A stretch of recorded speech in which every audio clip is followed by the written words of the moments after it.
Poolisootu. Muummee ministeera Abiyyiin fa'aa ol argee ture waan jedhamtu ture. Erganii Qilintoo dhaqee. Ergan Qilintoo dhaqee baatii tokko dura ufuma isaa ergee na waamsisee waajjira isaatti haasofne. Eenyu? Dooktar Abiy Ahmed. Egaa maaliif akka ani hidhame ani dhaga'ee natti himee fi kan poolisoonni naan jedhanii ciruma waliin argatu. Maaltu wal faalmeessa? Haninni jedhe amma sittin himu. Isa waliin haasa'uu na feesisa. Baay'ee nama rifachiisa. Oduu akkasiitti dhaga'eeti biyya hooggana yoo ta'e.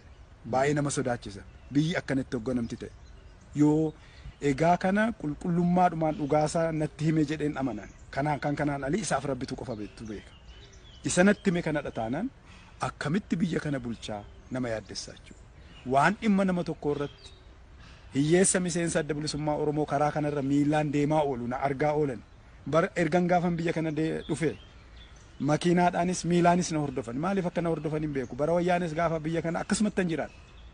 Bilbilee faa hime narraa kaasaa. Narraa kaasaa ani bakka barbaadanitti dhufeen gabaasa guyyaa guyyaan hordoffii kana narraa kaasaa jedhee.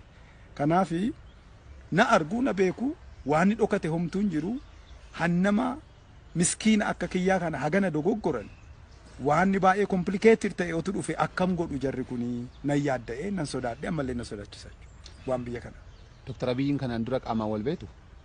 Waliin guddanne qaamaan wal beekne. Eessatti waliin turtan? Irra guddaa waliin jiraanne lola baadimmee irratti. Bakkuman ani bakka ajaja kiyyaa hojiin keenya walitti dhufuun opereetarii reediyooti.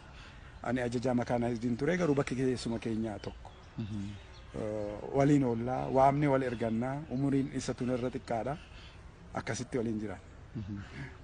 Amma walumaa gala turtiin keessan amma gama waggaa tokko jala hidhaa keessa turtan kuni isinuma hidhuu barbaadaniiti moo waan yaadan wahii waa yaadanii dogoggoraniiti jettanii yaaddu?